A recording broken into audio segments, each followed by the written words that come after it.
গেলে হয়তো তার উপর আর হামলাটা হবে না বা এই ঝামেলাটা তৈরি হবে না, সেই দৃষ্টিকোণ থেকে একটি মেয়ে এগিয়ে যায়। কিন্তু সেই মেয়েটি এগিয়ে যাওয়ার পরেও যে তার উপর এরকম হামলা হতে পারে, আসলে কি বলবো। বাকি যেটা করার সেটা রাষ্ট্র করবে।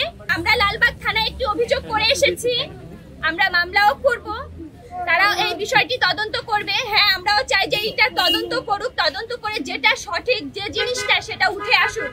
কারণ তিনি যে এত ভয়াবহ একটি আচরণ করেছেন আজকে, কোনো কারণ ছাড়া, কোনো অপরাধ ছাড়া, সেই জিনিসটি আসলে সেই বিষয়টি সকলের সামনে আসা উচিত বা সকলের দেখা উচিত। এর শেষ অবধি যে পর্যন্ত আমরা সঠিক এর বিচার না পাবো, আমরা ইনস্ট্যান্ট আমাদের জায়গায় অনড় থাকবো। আমরা কোনো নিয়ম শৃঙ্খলা, যদি কোনো রুলস জারি করা হয় তাহলে সেই নিয়ম শৃঙ্খলা বা রুলস জানিয়ে দিতে হয়, বা এখানে বড় করে সাইনবোর্ড আকারে টানানো থাকবে যে 24 ঘন্টা 24 আওয়ার্স বহিরাগত এখানে ঢুকতে পারবে না।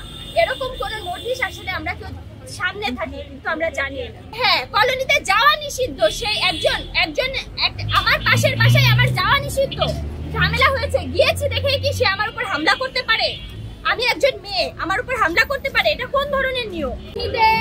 ওনারা বলতেছিল যে বহিরাগত বসা যাবে না, তাহলে বহিরাগত না বসে গেলে বহিরাগত অনেক ভার্সিটির শিক্ষার্থীদের তো আপনারা রুমে জায়গা দেন, আপনারা সিট ভাড়া দিচ্ছেন, 15-20 হাজার টাকা করে মাসে পাচ্ছেন, তাহলে তারাও শিক্ষার্থী, তাদের যদি থাকতে দিতে পারেন তাহলে আমরা যদি যে একটু বসিও, তাই জন্য আমি কি এরকম অত্যাচারের শিকার হব? এটা হতে পারে। এই কলোনিটি আসলে ইডেন কলেজের সামনে। ইডেন কলেজের অনেক শিক্ষার্থী কলোনিতে রুম ভাড়া বা সিট ভাড়া নিয়ে থাকে। তারা আমাদের বোন হতে পারে, ফ্রেন্ড হতে পারে, জুনিয়র সিনিয়র হতে পারে, বা আমরা নিজেরাও হতে পারি। তারা যদি ইনস্ট্যান্ট অসুস্থ হয়ে যায়, ওই মুহূর্তে আমাকে কি এলাও করবে না? যদি তখন এলাও করে, তাহলে এই সিচুয়েশনে শুধুমাত্র কলোনিতে গিয়ে বসার কারণে আজ আমার এই বোন এইভাবে আমি ইডেন কলেজের সকল আপুদের বলবো যে আপনারা আজকে আপনাদের কারোর সাথে ঘটতে পারতো, কালকে যে ঘটবে না এরকম কোনো বিষয়ই না। আপনারা জানেন না হয়তো, কিন্তু এই সংবাদ সম্মেলনের পর আপনারা সবটা জেনে যাবেন। উনি খুবই জঘন্যভাবে তার গায়ে হাত দেয় এবং তার উপরে যেভাবে এখনো ওর শরীরে সকল আঘাত রয়েছে, সকল প্রমাণ রয়েছে।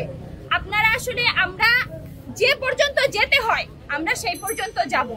ও যদি সঠিক বিচার না পায় তাহলে ও ঠিক যতদূর যেতে হয়, যতদূর যাওয়া লাগে আমি যাব। আমার সাথে যে আচরণ হয়েছে এটা সহ্য করার মতো। বর্তমান সময়ে এসে একটি মেয়ে, তারপর ওর পরিচয় তো জানে, আর স্মৃতি আক্তার পরিচয় জানার উপর সাধারণ অন্য সকল শিক্ষার্থী, অন্যান্য ক্যাম্পাসের, ইডেনের কথা বাদই দিলাম, যে কোনো মেয়ে হোক তার উপর এই ধরনের আচরণ হলে আমরা জানলে আমরাও এগিয়ে আসতাম।